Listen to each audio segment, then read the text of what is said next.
육체적으로 성장하고 지적으로 성장해야 되고, 그리고 영적인 영역에서도 성장해 나가는 사람들이 균형 잡힌 인격체로 성장할 수 있다 그랬죠. 그런데 특별히 영적인 영역에 있어서 성장해 나갈 때 기본 중에 기본이 뭐냐면 예배하는 크리스찬이 되도록 하는 거예요. 그의 부모가 해마다 6월절이 되면 예루살렘으로 가더니, 그러니까 성장기 예수님은 예배하는 가정의 분위기 속에서 성장하셨다는 것을 짐작해 볼 수가 있어요.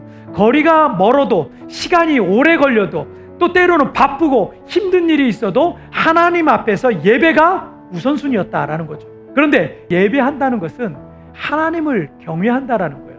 하나님을 경외한다라는 거는 하나님을 두려워할 줄 안다라는 거예요. 쉽게 예를 들어 볼게요. 우리 교회 젊은 형제들이 저와 함께 자전거 라이딩을 해요. 그런데 자전거만 타는 게 아니고 목적지까지 도착한 다음에는 아침도 먹고 커피도 마시고 그럽니다. 그러면서 신앙생활에 관한 이야기뿐만 아니라 직장생활에 관한 이야기, 또 가정에 대한 이야기, 또 개인적인 여러 가지 인생살이에 대한 이야기, 고민들도 얘기하고 뭐 이럽니다. 그런데 그렇게 얘기하다 보니까 요즘 일이 힘들고 돈 벌기도 어렵고 답답하고 그러니까 갑자기 막 얘기하다 보면 스트레스가 확 올라와요. 목사님, 저 속이 답답해서 그러는데 술 한 잔만 시킬게요. 그래가지고 술 한 병 시켜서 제 앞에서 막 벌컥벌컥 마시고, 그래도 속이 안 풀리는지 담배 하나 꺼내 들고 제 앞에서 뻑뻑뻑 뿌연 연기 내뿜으면서 담배를 피운다면 이 형제는 목사인 저를 존중해 주지 않는 거예요. 그런데 지금 우리 형제들은요, 아직 술 담배 완전히 끊지는 못한 형제들 있지만, 그러나 제 앞에서는 절대 그러지 않습니다. 왜냐하면 저를 목사로서 존중해 주기 때문에 그래요.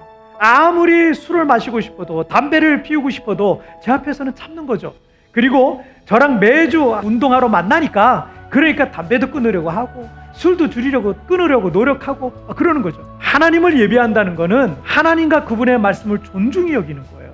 하나님을 경외하는 거예요. 하나님을 두려워할 줄 아는 거예요. 하나님의 말씀에 순종하는 거예요. 그분 앞에 머리를 숙이는 거예요. 죄를 멀리하는 거예요. 하나님 앞에서 겸손히 자기를 낮추는 겁니다. 때문에 하나님을 참으로 예배하는 크리스천이 될 때 그 사람은 하나님 앞에서 살게 되는 겁니다. 하나님 앞에서 부끄럽지 않은 삶을 살게 되는 거예요. 그런 크리스천은 하나님의 뜻을 행합니다. 그 사람은 경건하고 온유하고 겸손하고 또 하나님을 사랑하고 이웃을 자기 몸과 같이 사랑하게 되는 겁니다. 그래서 여러분들이 자녀를 잘 양육하고 싶다면 예배 교육부터 제대로 해야 돼요. 왜냐하면 그 아이가 하나님을 두려워할 줄 알고 하나님 말씀을 존중하고 순종하며 산다면 그런 아이는요, 세상 어디에 내놔도 걱정할 거리가 없는 거예요.